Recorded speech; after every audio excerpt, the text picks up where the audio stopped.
Educational panorama में मज़हर अली का सलाम कबूल हो। जो एस्पिरेंट्स लिटरेचर और लिंग्विस्टिक्स में शौक़ रखते हैं वो एजुकेशनल पैनोरामा की play list English literature and linguistics में जाकर तरतीब के साथ लेक्चर सुन सकते हैं। आज का हमारा टॉपिक है the renaissance period. History of English literature में द रेनेसांस पीरियड बहुत ज़्यादा मकबूलियत का हामिल है और एक टर्न पॉइंट है। ये 1500 में शुरू हुआ और 1600 में ख़त्म हुआ।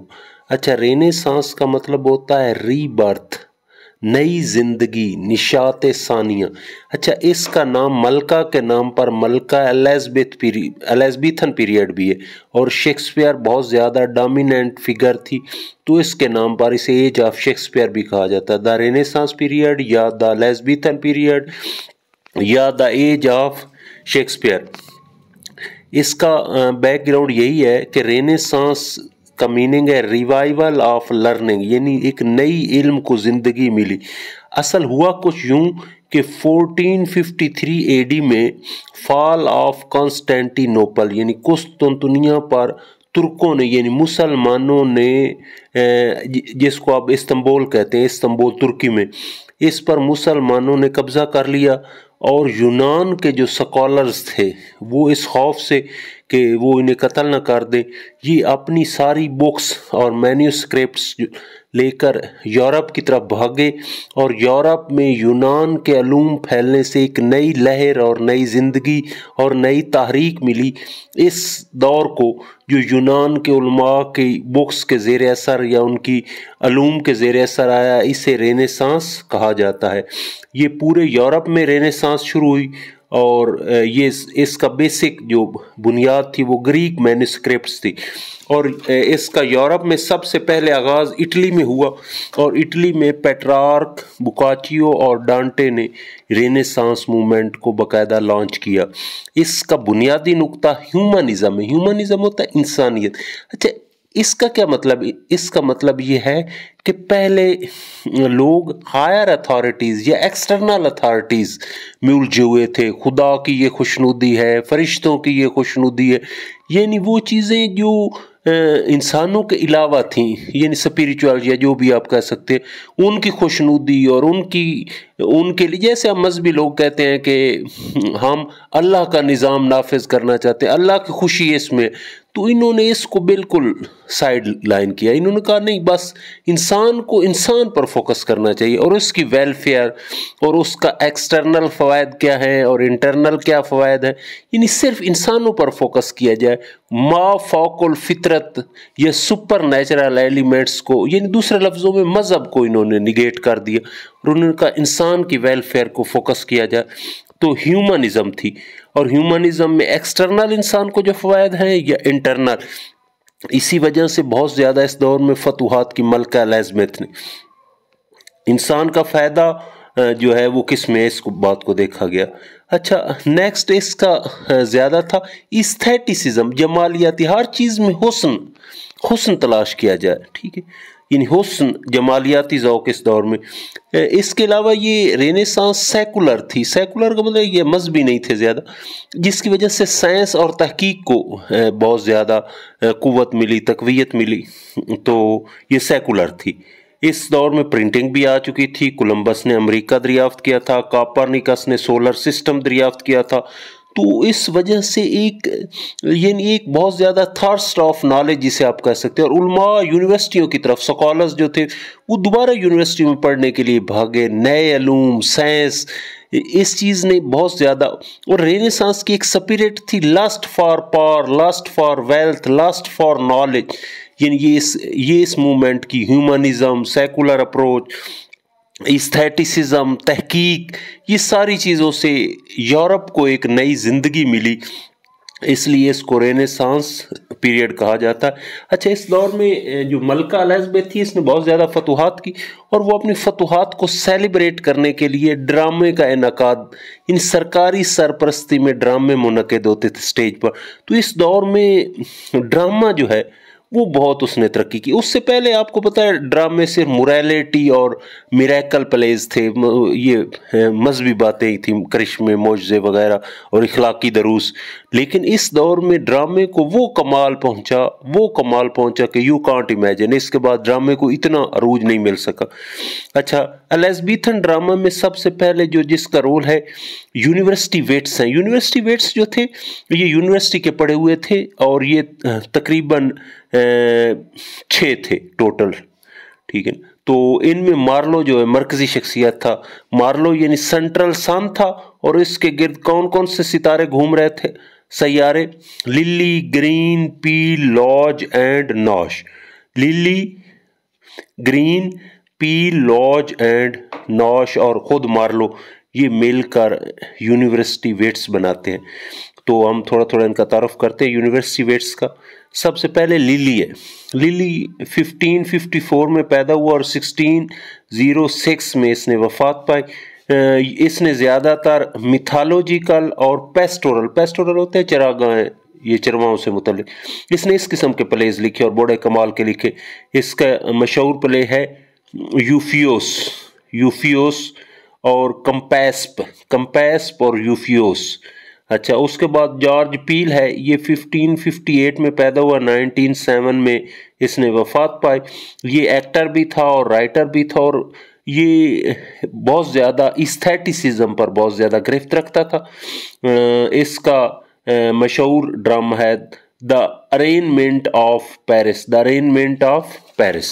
उसके बाद टॉमस किड है, 1558 में पैदा हुआ, 1595 में इसने वफात पाई। इसने ब्लड और थंडर का एलिमेंट ड्रामों में मुतारिफ कराया। इसकी बहुत ज़्यादा मशहूर ड्रामा है द स्पेनिश ट्रेजेडी, बहुत ज़्यादा शोहरत है, लाजमन इसको पढ़ें। अच्छा, उसके बाद आता है रॉबर्ट ग्रीन, ये यूनिवर्सिटी वेट था। ये 1560 में पैदा हुआ, 1592 में इसने वफात पाई। इसने खुद बहुत ज़्यादा खस्ता और गुर्बत भरी ज़िंदगी गुजारी थी, यही इसके ड्रामों से झलकती है। इसका मशहूर ड्रामा है ऑरलैंडो फ्यूरियासो और फरायर बैकर, और इन सब का यूनिवर्सिटी वेट्स का सरताज और प्रिंस जो है वो है क्रिस्टोफर मार्लो। ये 1564 में पैदा हुआ और 1593 में इसने वफात का।